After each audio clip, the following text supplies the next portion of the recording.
दिल्ली चुनाव के नतीजे का क्या होगा बिहार में असर, मांझी तो बम बम है। बुझ गया चिराग और तीर भी वहां भोथर हो गया। सवाल है कि इन लोगों को सीट लेनी ही नहीं चाहिए थी। इसका मतलब अपने ही प्रदेश में ही लोग हैं शेर। भाजपा का पलड़ा भारी हो गया इस जीत से। अब चिराग के सीट पर मांझी सवाल उठाएंगे। इसमें अगर इस रगड़ में चिनगारी निकली और नीतीश कहीं निकल लिए तब उपेंद्र कुशवाहा, जिनकी भी अपेक्षा बड़ी है। पैनोरमा ग्रुप, जो सोचता है वो करता है। नमस्कार, आप देख रहे हैं न्यूज हाट। मैं हूं चंदन झा। दिल्ली चुनाव के नतीजे का क्या होगा बिहार में असर, मांझी तो बम बम है। तो आज इसी खबर को समझिए और इस खबर पर हमारे साथ बात करने के लिए हैं वरिष्ठ पत्रकार अजय मिश्र।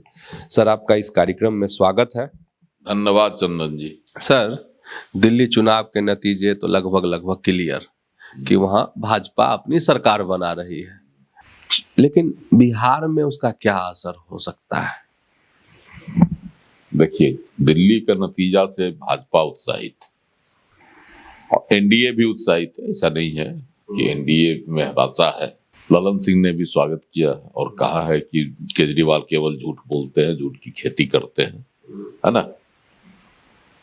और चिराग पासवान भी खुश हैं। उन्होंने कहा कि प्रधानमंत्री ने जो कहा, प्रधानमंत्री के भरोसा है लोगों को, है ना। और केजरीवाल को जनता ने नकार दिया। मतलब खुशी एनडीए में है। भाजपा को तो खुश होना स्वाभाविक है। जितना मांझी इतना खुशी क्यों दिखाए भाई? हाँ, ज्यादा खुश सबसे ज्यादा क्यों? उनको खुशी है, कहता है ना, पड़ोसिया डा, है ना कहावत। वो भी मांगे थे सीट कि हमारी पार्टी को भी दिल्ली में सीट दिया जाए विधानसभा चुनाव में, लेकिन उनकी बात को जो है ना अनसुनी कर दी गई। उनकी मांग पर कोई ध्यान जो है भाजपा की ओर से नहीं दिया गया। इसलिए ये समझा गया होगा कि तो एक सीट वाला सांसद है, या देखा गया होगा कि भाई कितना वोट है प्रतिशत। चिराग पासवान 6% के मालिक हैं, है ना। नीतीश कुमार जी जदयू के 16-17% के मालिक हैं। तो जिसकी जितनी हैसियत वाली बात होगी, इनके पास, मांझी जी के पास 3 से 4% वोट है, इसीलिए इनको नकार दिया गया। लेकिन दिल्ली में चिराग भी नहीं चल सका, बुझ गया चिराग और तीर भी वहां भोथर हो गया। कोई काम नहीं आया। जबकि बुराड़ी में पूर्वांचलियों का वोट है।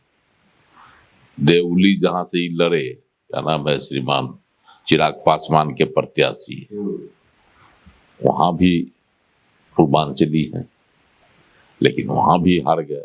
अब बढ़िया से हारे, 37,000 वोट से उनके प्रत्याशी हार गए चिराग पासवान के। तो सर, एक चीज है, सवाल है कि इन लोगों को सीट लेनी ही नहीं चाहिए थी। हाँ, भाजपा से भरोसा था कि भाई हम जीतेंगे। चिराग पासवान को है कि हम अब बिहार के बाद दूसरे राज्यों में भी जीत सकते हैं। दिल्ली में दम दिखाया, बेदम हो गए। जदयू ने भी दिखाया दम कि मेरा तीर तो चलेगा ही। 2020 में भी उनका तीर नहीं चला था। अब दिल्ली के जो प्रदेश अध्यक्ष हैं जदयू के, उनको प्रत्याशी बनाया गया, शैलेंद्र कुमार को, वो भी बुराड़ी सीट से। लेकिन कमजोर साबित हुए सर। भारी कमजोर। प्रदेश अध्यक्ष थे, लेकिन 14,000 तकरीबन 14,000 वोट से हार गए। हौसला है बड़ा हार का। और सबसे बड़ी बात है कि नीतीश कुमार जी की पार्टी है और दिल्ली में नहीं जीत पाई, जबकि दिल्ली बिहारियों का गढ़, पूर्वांचलियों का गढ़। वहां बिहार दी फर्स्ट का नारा देने वाले चिराग पासवान को बिहारियों ने नकार दिया। इसका मतलब अपने ही प्रदेश में ही लोग हैं शेर। प्रदेश से बाहर इन लोगों का कोई कुछ नहीं है, इन दोनों दलों का। बस घर के मुर्गी दाल बराबर वाली बात है। घर के शेर ये लोग हैं, अपने घर के शेर है। यही जो दहाड़े है ना। लेकिन इस बार विधानसभा चुनाव जो 25 में होने वाला है उसमें भाजपा इनको नकेल कसेगी। जदयू को तो साथ उतनी शक्ति नहीं होगी, बंटवारा हिस्सेदारी बराबर की होगी प्रदेश में। मतलब सर आप कह रहे हैं कि भाजपा का पलड़ा भारी हो गया इस जीत से, बिहार में भी भाजपा का पलड़ा भारी बिहार में विधानसभा चुनाव में। अब भाजपा बार्गेनिंग करने की स्थिति में होगी, नहीं तो नीतीश कुमार के कृपा पर रहती प्रदेश में। अब है कि हिस्सेदारी के लिए आवाज उठाएगी और हिस्सेदारी देनी होगी, एक सम्मानजनक हिस्सेदारी दोनों के बीच में चलेगी, जदयू और भाजपा में। चिराग का भी sir 100% strike rate, 100% strike rate Lok Sabha में, बाप रे बाप एकदम गुंजायमान। मैंने चिराग माने 100%, यहाँ दिल्ली में 0% हो गया। 100% तो था ही बिहार में। 5 सीट मिला, 5 सीट पर चिराग पासवान ने अपने कैंडिडेट दिए, अब 5 के 5 जीत गए, तो 100% स्ट्राइक था। भाजपा को 17 सीट मिला, 12 को जीते, कितना परसेंट स्ट्राइक रेट था। तो स्वाभाविक है कि चिराग पासवान का जो है गुमान आसमान पर रहेगा। नीतीश कुमार जी 16 पर लड़े, 12 को जीते, तो इस मामले में तो चिराग पासवान का गुमान बिहार में था ही, आगे अभी भी है। 5 सीट के मालिक हैं वो, 5 सांसद उनके साथ हैं, तो इस मामले में तो वो आगे है। लेकिन वही ना हम कहे कि बिहार से बाहर इन लोगों का कुछ नहीं। और नीतीश कुमार जी के तो थोड़े बहुत नॉर्थ ईस्ट के राज्यों में चलता भी है, लेकिन इधर क्या ही, चाहे उत्तर प्रदेश हो, है ना। पिछले बार विधानसभा चुनाव उत्तर प्रदेश में भी आजमा के देख लिए, कुछ नहीं चला। अब दिल्ली में भी कुछ नहीं चला, हार गए। इसका मतलब है कि बिहार में जमीन मजबूत है, लेकिन अन्य राज्यों में इन लोगों को अपनी पहचान की जरूरत है, मजबूती की जरूरत है, संगठन को और मजबूत करने की जरूरत है। दिल्ली ने यह भी संकेत दिया जदयू के लिए और लोजपा के लिए। लेकिन सर एक यही बात आप कह रहे थे, जरा उसका विस्तार से पहलू पर बात होनी चाहिए, वो कि मांझी जो है खुश दूसरी वजह से थे, नहीं इसमें सियासत है, इसीलिए हम इसको सर आपको जरूर और कुरेद रहे हैं। मतलब अपनी सीट तो मिली नहीं उनको, लेकिन चिराग जो हार गए इसकी खुशी ज्यादा। मांझी की खुशी की वजह यही है, चिराग हाँ कहा कि दिल्ली तो झांकी है, बिहार अभी बाकी है। लेकिन एनडीए की जीत पर ना सर, हाँ एनडीए की जीत पर, भाजपा की जीत पर वहां उन्होंने कहा, लेकिन बिहार बाकी है, मतलब समझ गए। बिहार में अब हिस्सेदारी के लिए वो जो है कहेंगे कि चिराग को ज्यादा दीजिएगा तो हमको भी दीजिए। अब चिराग के सीट पर मांझी सवाल उठाएंगे तो वहां तो हार गया वो, हमको दीजिए सीट, वहां हमको भी दीजिए मेरी हिस्सेदारी के अनुकूल। इसीलिए वो खुश हैं कि चलो भाई अब एक तो मजबूत मिल गया स्तंभ, सहारा। चिराग की बात आई, अगर चिराग को 20 सीट 25 सीट दी जाती है तो हम भी 5-6 सीट 7 सीट मांगेंगे, तो अपनी दावेदारी वो मजबूत करेंगे। इसीलिए जीतन राम मांझी सबसे खुश, तुरंत प्रतिक्रिया दी, सबसे पहले प्रतिक्रिया दी जीत पर, और भाजपा के तो खुशी होना लाजमी है। अच्छा सर, मतलब अगर एकदम सामान्य भाषा में जो दर्शक हैं अगर समझना चाहें तो सीटों को लेकर के अब क्या होगी, एकदम रगड़ होगा, रगड़ कम होगी, क्या होगा?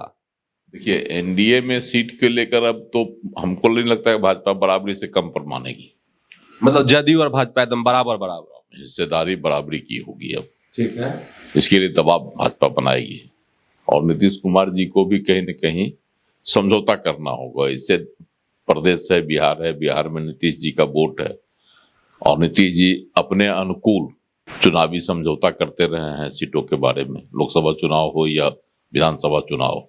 लेकिन भाजपा के जो पक्ष में नतीजे आए हैं, अभी महाराष्ट्र में आया, उसके बाद दिल्ली में आ गया, हरियाणा में आ गया, तो भाजपा का जो ग्राफ लोकसभा चुनाव में गिर गया था, इन राज्यों के विधानसभा चुनाव में फिर बढ़ गया है, ऊपर उठा है।